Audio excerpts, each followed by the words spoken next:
de la temática que vamos a abordar a partir de ahora, porque dice lo que tanta gente pregunta, ¿no? Final de la experiencia libertaria, contame. Bueno, a ver, esperemos que sea muchísima la gente que se pregunte eso, porque también hay que reconocer que algunos todavía no se lo están preguntando, ¿no? Ujú. Este, ¿Por qué puse ese título o esa idea? A ver, reflexionemos juntos. Eh, la Argentina, o mejor dicho, las políticas económicas que se implementaron desde el gobierno, fundamentalmente desde esta dupla Milei-Caputo, eh, que vuelven a repetir cosas que ya sabemos, y no las voy a repetir ahora porque los oyentes se van a aburrir, pero que han pasado durante muchos años reiteradamente, o de mano de gobiernos militares o a veces de gobiernos electos, que nos llevan a políticas hiper neoliberales. Esas políticas llevan a un determinado momento en el que el gobierno, como está ahora en este momento, por más que haga ajuste, por más que le ajuste a los jubilados, por más que haga una devaluación inicial, bueno, todas las medidas que fue adoptando en función de un supuesto déficit cero que no tiene ningún país en el planeta Tierra, Ujú. tarde o temprano lleva a una situación en donde el dólar se plancha, comienza a irse, a fugarse por izquierda, o ante la desconfianza de un plan que empieza a fracasar, por lo menos lo que empieza a verse en los últimos meses, la gente retira concretamente los dólares del banco y por otro lado, por lo tanto, el Banco Central tiene que entrar a vender dólares. En apenas unas semanas se fueron de las reservas 3.000 millones de dólares. 3.000 millones de dólares. Entonces, ¿cómo puede ser para tapar un agujero? No para cambiar la política que está llevando a cabo. ¿Cómo hace un gobierno hiper neoliberal para tapar ese agujero? Tiene que pedir más préstamos. Es como cuando vos estás con una situación económica que te ahoga y recurrís al prestamista del barrio. Te va a cobrar intereses y nunca vas a dejar de deber. Ahora, ¿cuál es el problema? El problema es que el prestamista del barrio, en este caso el Fondo Monetario, el Banco Mundial y el propio Estados Unidos, no da el crédito, Claro. no llegan los dólares. Entonces, Recuerdo, Héctor, no tengo el conocimiento que manejan ustedes, por eso lo planteo a modo de pregunta. Una situación semejante en el 96 cuando a Roque Fernández se le abre un hueco de 6.000 millones bajo los pies. Y ahí empieza el último tramo del gobierno menemiano. sí, es cierto, sí, podríamos, así como cosas cercanas, lo de Roque Fernández y eh, el préstamo que se hace de 45.000 millones de dólares a Macri, Ujú. que bueno, ya sabemos en qué Claro, ese desembocó, es no el ejemplo más claro y más cercano, sin duda, sin es duda. el más cercano, como Y para que la gente se dé entonces, cuenta de que, y entonces, entonces, bueno, entonces, ¿qué ocurre? Como no hay dólares, y acá viene el hijo del borrego, o la hija, no solamente no entran dólares por vía de crédito, sino tampoco por vía de las inversiones, las supuestas inversiones que iba a traer este gobierno libertario. ujú, al Entonces, revés, la si no te sensación es entran, que cierran empresas locales, se van empresas transnacionales, cualquier cosa menos producción. no, digamos, ya, mirá, ya una palabra que se nos ha pegado de este presidente. Eh, Se van empresas, cierran pymes, se abrió la importación, se pierden fuentes de laburo en apenas 13 meses, ponele, estamos llegando a los 300.000 despidos. Pero quiero volver sobre el punto de por qué digo si este es el final. ¿Mm? Yo creo que no hay un proceso más dinámico, porque creo que no existe una oposición dinámica de acción concreta ante una situación que a mi entender es todavía más compleja y peor que en la etapa de la Rúa. Correcto. Y que en la etapa de Macri. Ojo, porque las reservas que quedan del Banco Central es como si vos dijeras, en el ropero tengo guardados, para que lo entienda rápido la gente, los que nos están escuchando, tengo guardado 20.000 pesos y debo 20 millones de pesos. ¿Se entiende? Entonces yo con esos 20.000 pesos, ¿qué hago? ¿Cómo funciono? Tengo que hacer andar de vuelta la maquinita.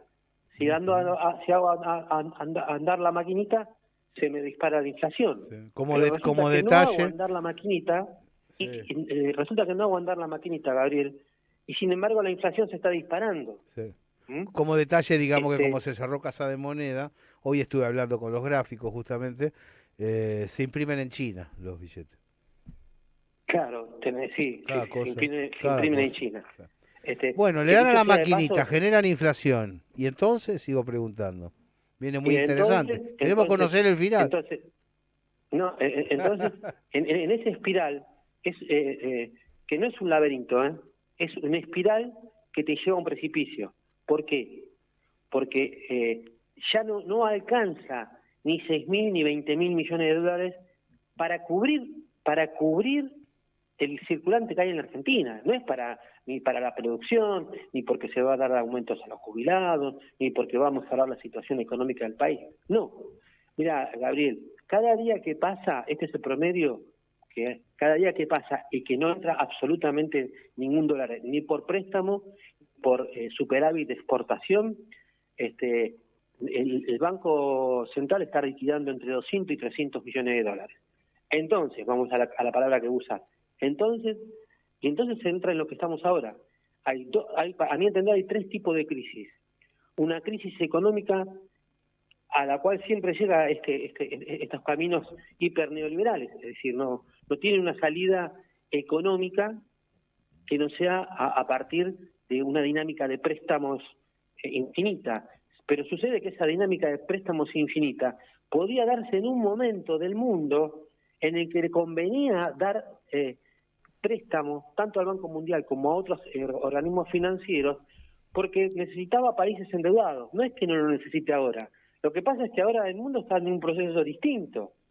Y de esto sabés bastante vos, pero podríamos decir rápidamente, tenés un avance, te diría casi impactante, de lo que ha sido China, Rusia, el BRICS, que convirtió en un proceso de crisis fuertísima en los Estados Unidos, que hace que Estados Unidos tenga que, para volver a tratar de ser parte de lo que fue antes, hacer lo que está haciendo ahora, arancelar, cerrarse hacia adentro de alguna manera, y si tiene que arancelar 10%, como bien dijeron muchos por ahí, arancelar el 10% a toda América Latina, y no arancelar, por ejemplo, a los países, entre comillas, comunistas, a los que nombró, como México, a los que nombró en su momento el presidente Milei. Entonces vos tenés arancelamiento de lo que vos podés exportar. Uno.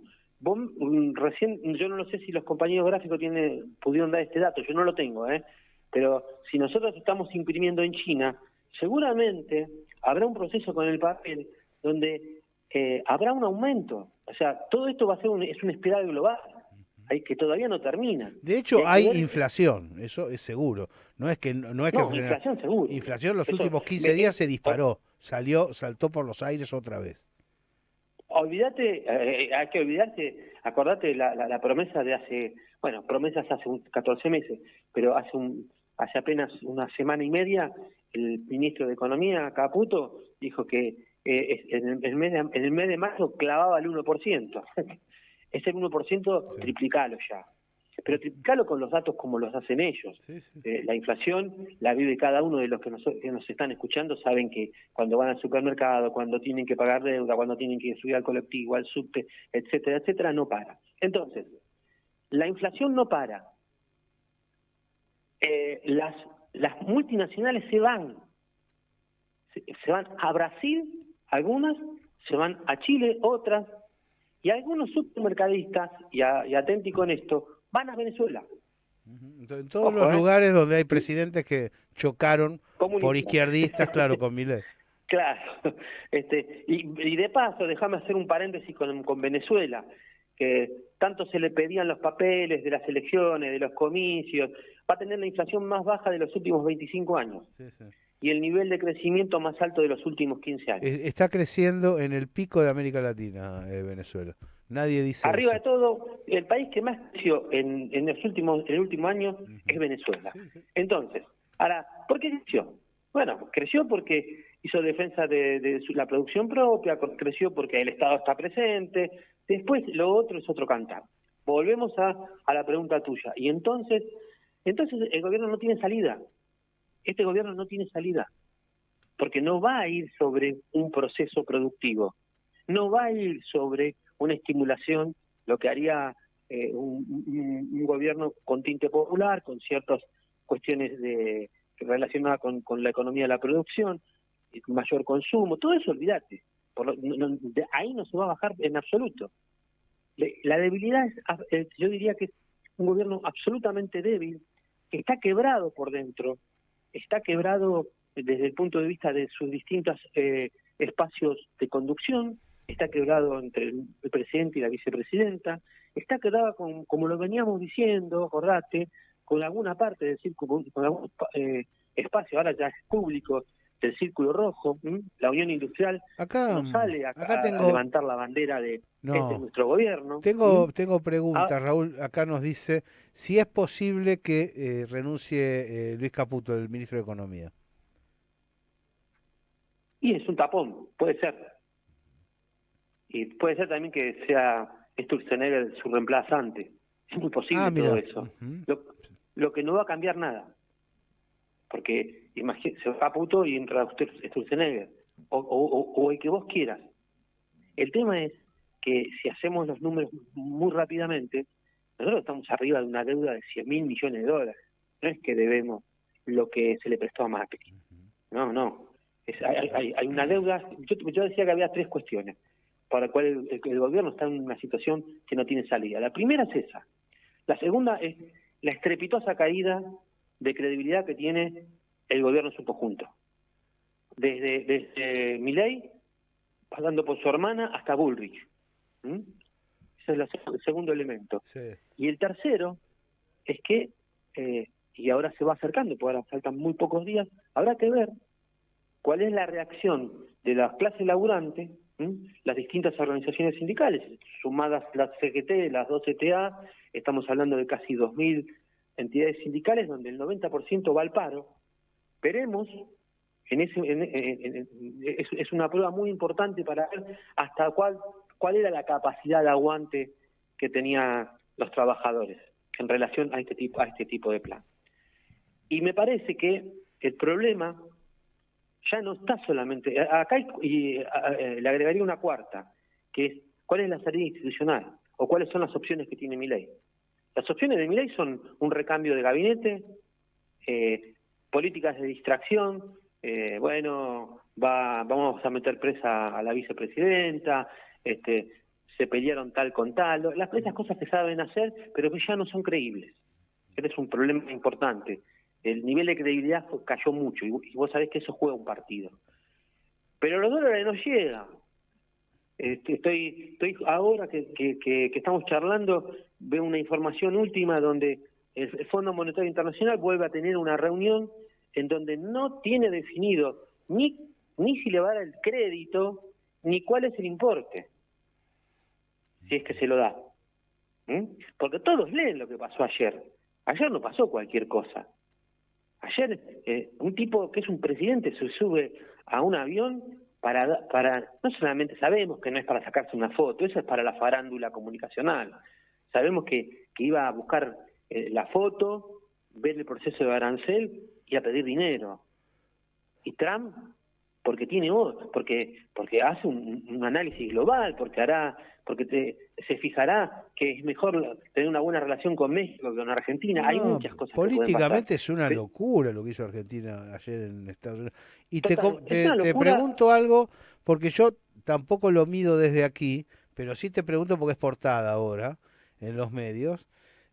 ¿cuál es la incidencia que vos marcás? Las acciones argentinas cayeron hasta 12% en Wall Street y el riesgo país se disparó por encima de los 900 puntos. ¿Qué significa Sí. eso? ¿Qué significa eso en la economía concreta argentina? Primero hay que decirle a los oyentes que el riesgo país lo mide una consultora global Amiga de Haddad. ligada a los grandes mercados financieros, ¿no? Está bien. Pero ojo, Milei era el rey de de los financieros. O sea, había venido el presidente que iba a traer las inversiones desde el lugar donde siempre se paró, que era la patria financiera. Y la patria financiera le está diciendo no. O sea, a ver, sumemos. El FMI por ahora dijo no. Lo que va a enviar, si envía, no alcanza, es como si volvemos a lo que tenés guardado en el mueble. Vos tenés 20.000 pesos y tenés 20 millones y te prestan 40.000 pesos. Está claro, ¿no? Entonces, el desplome de las acciones, por supuesto que se mezclan dos cosas. Hay un desplome mundial. Estamos dentro de una crisis mundial económica. Vamos a arrancar de ahí.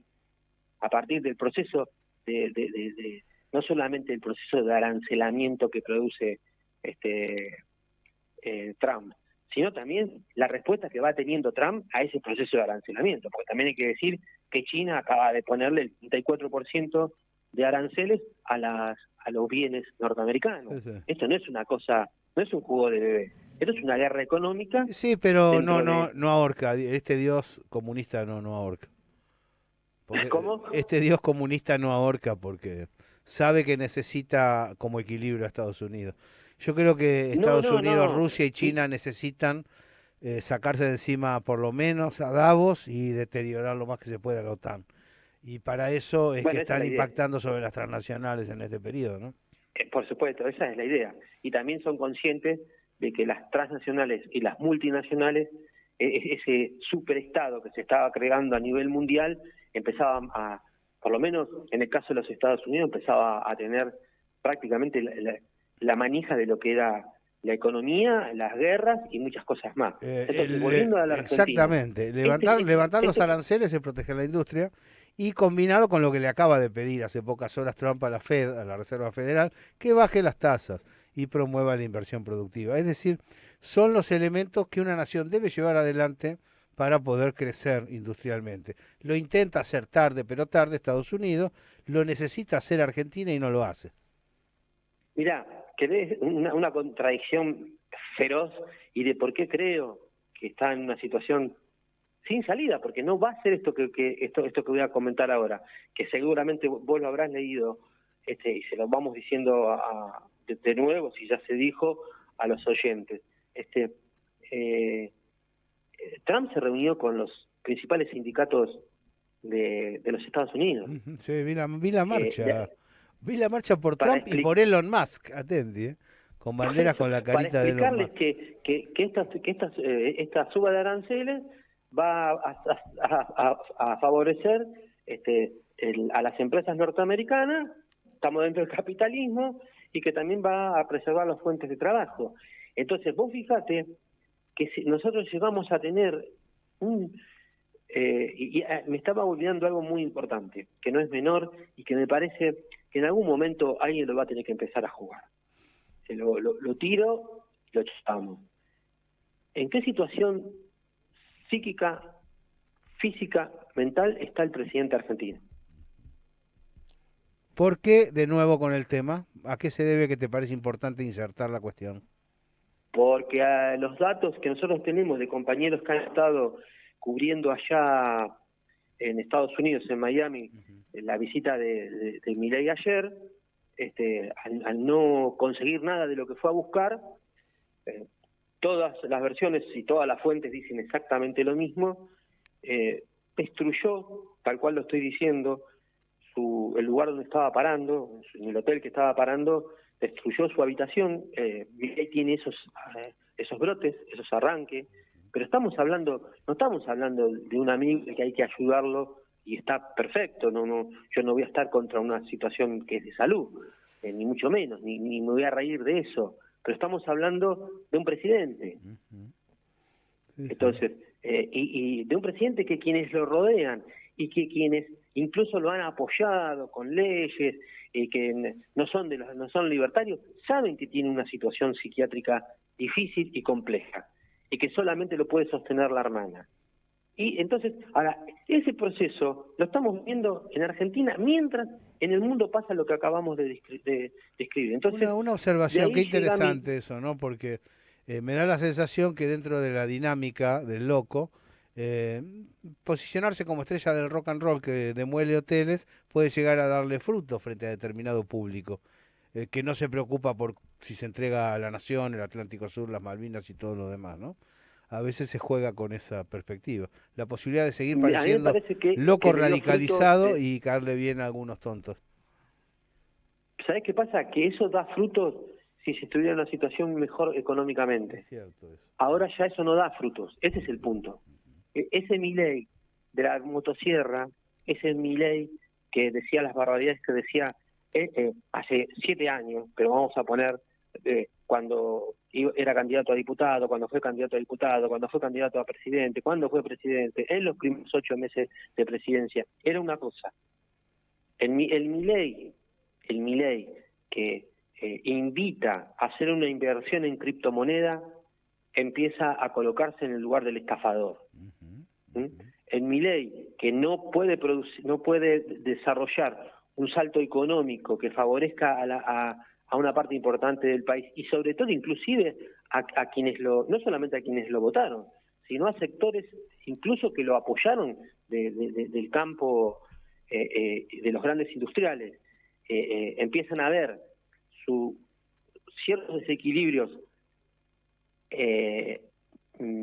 quiero ser muy cuidadoso, ciertos desequilibrios emocionales, pero que hay que decirlo, porque eso pasa. Y vos fíjate que a veces se lo trata, incluso desde el campo nuestro, como, bueno, el presidente ha pasado tal cosa, el presidente tuiteó tal otra, y muy pocos son los que dicen, mirá, está mal el presidente, este presidente está mal, y nadie le pone el cascabel al gato. Entonces, para concluir, estamos en un fin de semana, los dólares no entraron, las principales empresas argentinas fueron a la baja, junto con otras del mundo. El aumento a jubilados fue del 2,3%. Sigue en baja el consumo de los supermercados. Y acaba de señalar Ate de que saben que están preparando una nueva tanda de despidos en el Estado. Y hay un paro con movilización la semana que viene. Estar atento a eso. Un paro con movilización, coincidiendo con la marcha de los jubilados, a partir de las 12 horas, un paro de 36 horas. Habrá que ver niveles de acatamiento, niveles de malestar real de la sociedad y al mismo tiempo ver cuáles son las reacciones del campo de la élite económica. Yo insisto con eso. Ya Techín dijo no es poca cosa, ¿eh? Ya Trump... Es una traición, Trump, una traición interna en el ¿cómo? bloque, en el Círculo Rojo. Pero es que sabe que hay aranceles y Techín, ¿dónde va? ¿Dónde le convendría estar ahora? En ¿Invirtiendo un acá, en gobierno Brasil o en peronista China? como el de Brasil o el de Estados Unidos. Héctor Sosa, ¿O en China? te agradezco muchísimo. Antes de despedirte, entonces, te formulo la pregunta del millón con la que arrancamos para que tengas en 30 segundos la posibilidad de sintetizar. ¿Final de la experiencia libertaria? Para mí sí. Gracias, Héctor. Un abrazo grande.